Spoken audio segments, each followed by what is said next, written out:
जब भी कोई मुझसे कहता है कि वो संपत्ति खरीद रहा है, तो मेरा पहला सवाल देखने में तो सरल लगता है।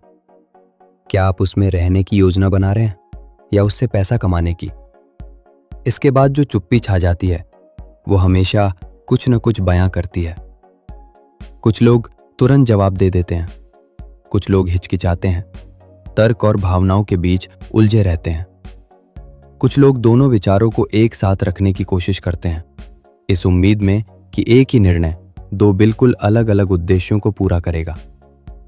यही झिझक कई रियल एस्टेट गलतियों की शुरुआत का कारण बनती है। अंतिम उपयोग के लिए खरीदारी और निवेश बाहरी तौर पर एक जैसे दिखते हैं। एक ही तरह की वेबसाइट विजिट, एक ही तरह के ब्रोशर, एक ही तरह के दस्तावेज, लेकिन आंतरिक रूप से वे पूरी तरह से अलग अलग प्राथमिकताओं से प्रेरित होते हैं। इन दोनों को भ्रमित करने से ऐसी अपेक्षाएं पैदा होती हैं जिन्हें वास्तविकता पूरा नहीं कर सकती। अंतिम उपयोग के लिए खरीदारी का मतलब है निश्चितता। सुबह 7 बजे से रात 10 बजे तक किसी जगह का माहौल कैसा होगा, इस बारे में। रोशनी, शोर, पड़ोसी, आवागमन, पानी का दबाव, सुरक्षा, इन सब बातों के बारे में। क्या आपके माता पिता सीढ़ियां चढ़ पाएंगे? क्या आपके बच्चे बिना किसी की निगरानी के खेल पाएंगे? क्या आप बिना किसी चिंता के सो पाएंगे? इस तरह की खरीदारी का प्रतिफल प्रतिशत में नहीं मापा जाता, बल्कि शांति में मापा जाता है। दूसरी ओर, निवेश के लिए संपत्ति खरीदना उतार चढ़ाव पर निर्भर करता है। प्रवेश मूल्य, निकास समय, तरलता, किराए से प्राप्त होने वाली आय, मूल्य वृद्धि चक्र, नियामक जोखिम और कराधान।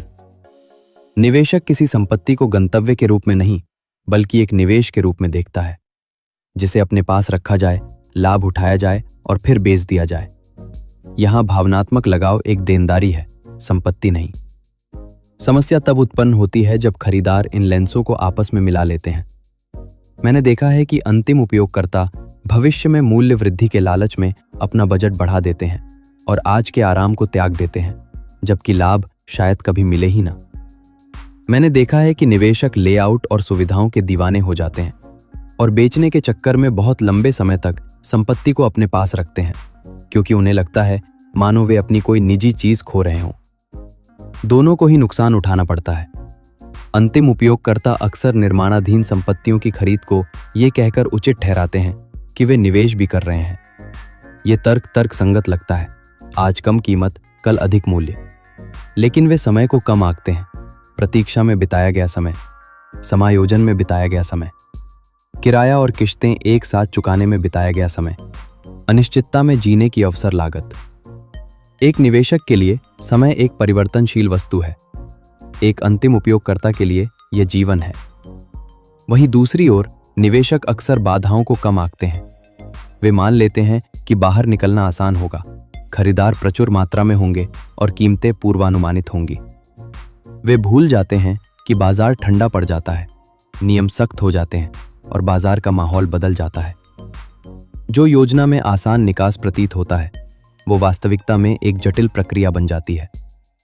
निवेश बनाए रखने की लागत बढ़ जाती है, नकदी की कमी हो जाती है, एक अस्थायी निवेश स्थायी हो जाता है। प्रवासी भारतीयों को ये उलझन बहुत गहराई से महसूस होती है। दूरी से धारणाएं और भी बढ़ जाती हैं। कई लोग मिले जुले इरादों से संपत्ति खरीदते हैं, कुछ निवेश के लिए, कुछ भावनात्मक जुड़ाव के लिए। घर जैसा अपना घर। खतरा यह है कि दोनों में से कोई भी उद्देश्य पूरी तरह से पूरा नहीं होता।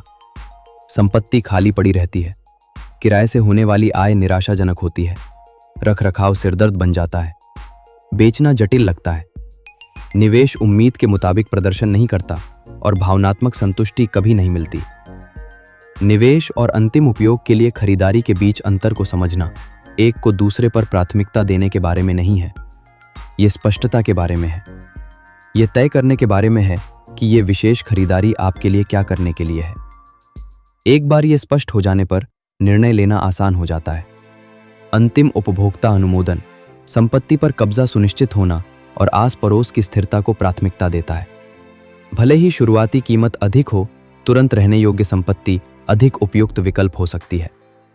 अधिक कीमत से तुरंत रहने की सुविधा और मन की शांति मिलती है। अंतिम उपभोक्ता कई तरह के सवाल पूछता है। पानी की आपूर्ति कितनी भरोसेमंद है? रखरखाव कितना तत्पर है?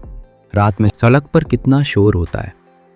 ये सवाल निवेशकों के बजट में तो नहीं दिखते, लेकिन ये उनके दैनिक जीवन को प्रभावित करते हैं। निवेशक जोखिम समायोजित प्रतिफल को प्राथमिकता देते हैं।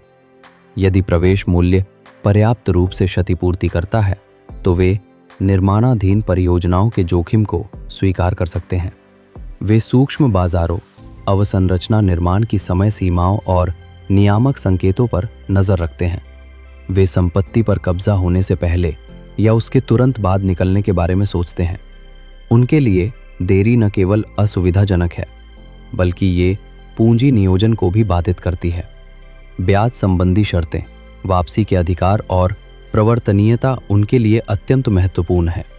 समस्या तब शुरू होती है जब अंतिम उपयोगकर्ता निवेशक सुरक्षा उपायों के बिना निवेशक के जोखिम को स्वीकार करता है, या जब निवेशक अपने अनुशासन के बिना अंतिम उपयोगकर्ता की भावनाओं को स्वीकार करता है।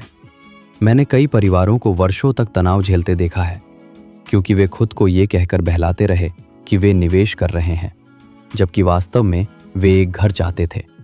मैंने निवेशकों को भावनात्मक संतुष्टि का इंतजार करने के कारण मुनाफा कमाने का मौका गंवाते देखा है, जबकि उन्हें बाजार के संकेतों पर ध्यान देना चाहिए था। इस अध्याय का उद्देश्य उस दृष्टिकोण को फिर से स्थापित करना है। अपने आप से ईमानदारी से पूछें कि ये संपत्ति आपके जीवन में क्या भूमिका निभाने वाली है। आश्रय, स्थिरता, विकास, आय, विरासत। अक्सर एक शब्द ही काफी होता है। एक बार जब आप इसे नाम दे देते हैं तो निर्णय सही दिशा में आगे बढ़ते हैं। बजट समायोजित हो जाते हैं।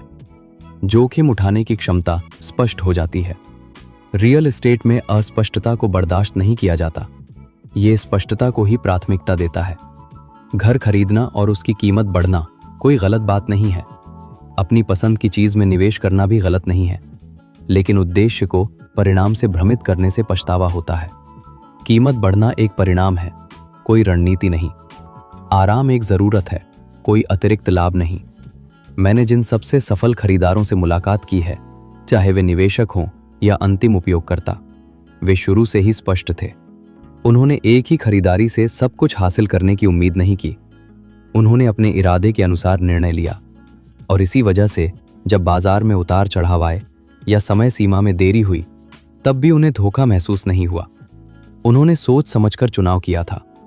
खरीदने से पहले तय करें कि आप वास्तव में क्या खरीद रहे हैं। रहने के लिए जगह या कोई पद? इसका जवाब चुपचाप तय करेगा कि यह निर्णय आपके जीवन में स्थिरता लाएगा या जटिलता। और रियल एस्टेट में सादगी अक्सर सबसे कम आंका जाने वाला प्रतिफल होती है।